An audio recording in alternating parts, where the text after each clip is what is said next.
पापा और मेरी इतनी दौड़ भाग हो गई है इस मकान बनाने के काम पे, तो वहाँ पे ना ट्रक हो गया खराब। पता नहीं क्या हो गया बाइक को भी, क्या हो गया गाड़ी पे। आज तो ठीक ही नहीं होगी और कल भी मुश्किल ही है। सबसे पहले आप सभी को मेरा प्यार भरा नमस्कार। मेरा नाम है आलोक राणा और स्वागत है आप सभी का देवभूमि उत्तराखंड के इन खूबसूरत पहाड़ों से। अभी सुबह के करीब 9 बजने वाले हैं और आज के दिन की शुरुआत मेरी धारे से हो रही है। यहाँ पे एक बाल्टी पानी लेने के लिए आया था और यहाँ पे पता शायद एक कूड़ादान बनने वाला है, क्योंकि यहाँ पे जैसे कोई भी राहगीर आते जाते या हम ही लोग जो भी हैं तो कुछ ना कुछ प्लास्टिक या ये चीज़ें छूट जाती हैं। जैसे यहाँ पे अभी एक कुरकुरे का पैकेट छूटा हुआ है, तो ऐसी चीज़ें यहाँ पे गंदगी फैला देते हैं और ये प्राकृतिक धारा है तो यहाँ पे गंदगी होना ठीक बात नहीं है। तो यहाँ पे एक कूड़ेदान का निर्माण हो रहा है, यहीं नीचे पे बनेगा, जिसमें कि हम जो कचरा कुचरा है उसमें डाल देंगे, तो सफाई भी बने रहेगी और कूड़ादान यूज भी होता रहेगा।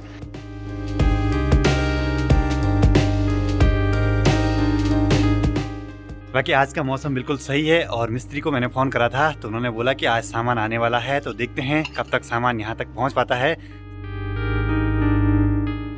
हमने अभी सुबह से नाश्ता भी नहीं करा है, अभी अभी उठ रहे हैं और गिरिया से लोग ना यहाँ को आगे खेतों में काम करने के लिए, घास ले जाने के लिए, तो सैल्यूट है पहाड़ की महिलाओं को।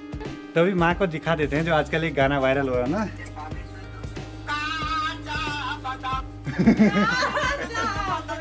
ये वायरल रहेगी, ये वो गाना ही बंद बेटे। माँ बोली किस्मत चमक गई बार। यूट्यूब पे तो कुछ भी, इंटरनेट पे ना कुछ भी वायरल हो सकता है। यूट्यूब क्या, किसी भी सोशल मीडिया प्लेटफॉर्म पे कुछ भी चीज़ें वायरल हो सकती है। जो बेचारा मेहनत करता है ना वो बहुत कम वायरल होता है। पर लेकिन एक चीज़ है, जो अचानक से वायरल होता है ना फिर उसको कुछ दिनों बाद लोग भूल जाते हैं। तो यहाँ पे काम शुरू हो चुका है कूड़ादान बनने का, तो यहाँ से पूरी जो झाड़ी है वो काटनी पड़ेगी एक बार, क्योंकि यहाँ पे काफ़ी ज़्यादा झाड़ी हो रखी थी। धारे के पास में कूड़ादान होना बहुत ज़रूरी है।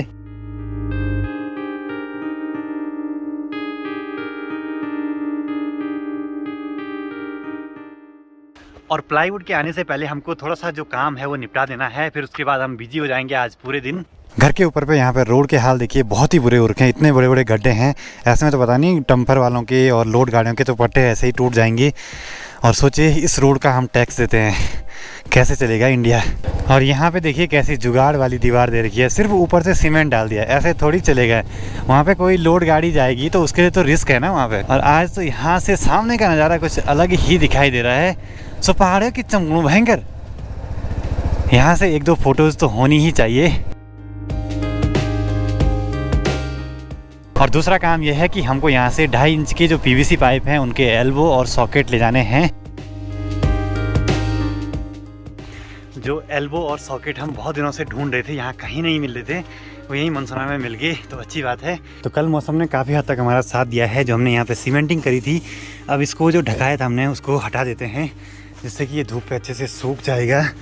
बाकी खैर सही हो गया, ज़्यादा मौसम की मार नहीं पड़ी इस पर। अब पीछे गैलरी में हमने जो ये सीमेंटिंग करी थी वो अच्छी तरीके से सूख गई है और कुछ आज सूख गई, क्योंकि आज भी काफ़ी अच्छी धूप है।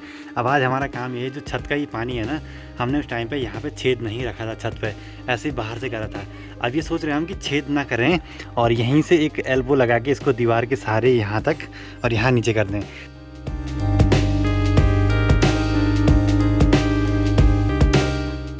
और साथ ही साथ हम मार्केट से मांग के ले आए हैं एक ये ड्रिल, जिससे कि हम दीवार पे छेद करेंगे और वहाँ पे वो पाइप अटका देंगे।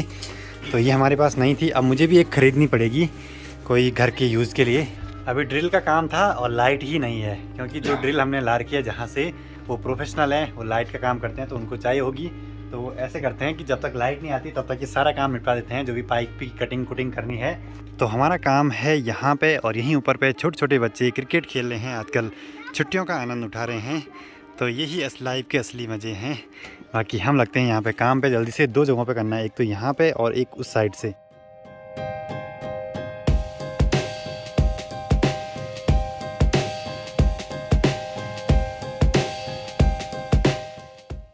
वैसे हमने ना पाइप ऐसे हवा में छोड़े हुए थे, लेकिन उन पर बंदर झूला खेल रहे थे, वो टूट रहे थे, इसलिए हमने सोचा कि ढंग से इसका जुगाड़ कर देते हैं। तो ये कुछ इस टाइप का हमने बैंड बना दिया है, ये ऐसे यहाँ जाएगा, तो यहाँ से ये बनाते हुए 90 डिग्री पे नीचे आ जाएगा। काम तो ये भी बड़ा आसान लग रहा था, लेकिन है नहीं उतना आसान। हर चीज़ का नाप करना पड़ रहा है, उस हिसाब से उस पर होल करने पड़ रहे हैं। बाकी मेरे हाथों के हाल फिर से ऐसे ही हो गए, उस केमिकल से हाथों पे लग ही जाता वो।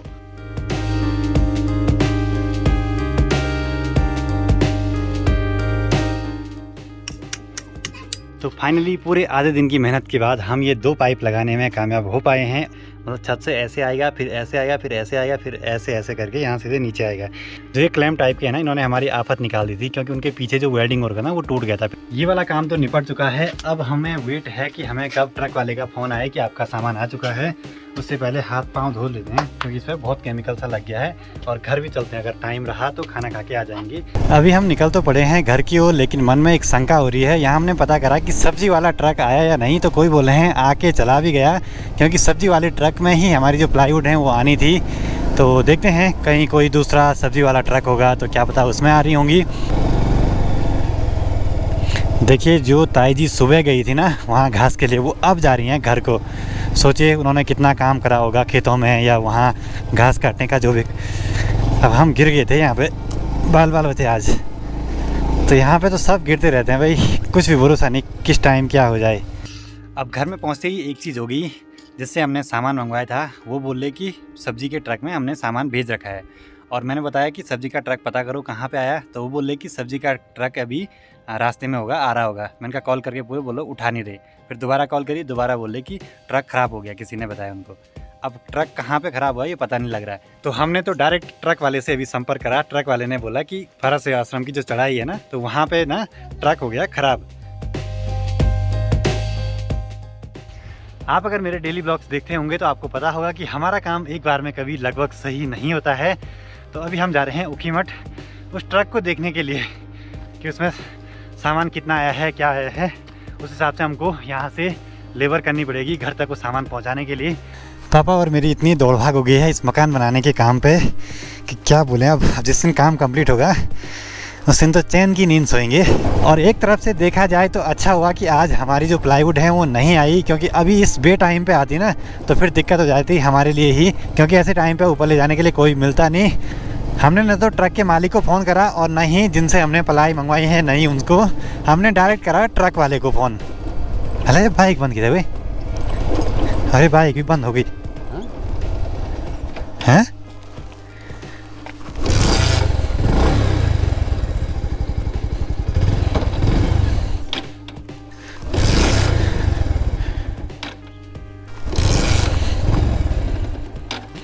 पता नहीं क्या हो गया बाइक को भी। कभी कभी लगता है कि किस्मत ख़राब है, लेकिन जब काम सही होते हैं तब लगता है चलो ठीक है। ऐसे माहौल में लगता है कि कहीं बाइक भी रास्ते में साथ ना छोड़ दे। और दोस्तों ये देखिए जंगली मुर्गा, कोई और होता ना वो बाइक से दबा देता उसको।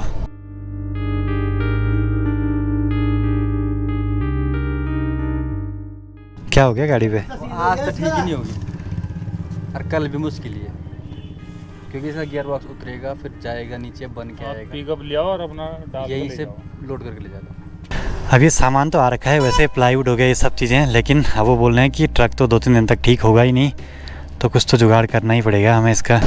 तो मार्केट का सारा काम निपटा के अब हम निकल पड़े हैं घर की ओर। पूरे दिन भर का ढेर सारा काम निपटाने के बाद अभी थोड़ी देर में सनसेट भी हो जाएगा। उससे पहले मैं ज़रा अपने कपड़े धो लेता हूँ धारे में जाके, क्योंकि ये काम बहुत ज़रूरी है। दौड़ भाग में अपने लिए तो टाइम मिलता ही नहीं आजकल, पता नहीं क्या हो रहा है। और यहाँ पे आज जो कूड़ेदान का काम स्टार्ट हुआ था वो इतना हो चुका है, उन्होंने फाउंडेशन टाइप की बना दी है और दूर सामने पे कुछ गिट्टियाँ तोड़ रहे हैं। तो शायद कुछ दिनों में यहाँ पे कूड़ादान बन जाएगा। मैं यहाँ पे अपने कपड़े सुखाने के लिए डाल रहा हूँ और यहीं घर के ऊपर जंगल में देखिए एक हिरन आया हुआ है। ये देखिए बिल्कुल सावधानी से चल रहा है कि जिससे जंगल में ज़्यादा हलचल ना हो।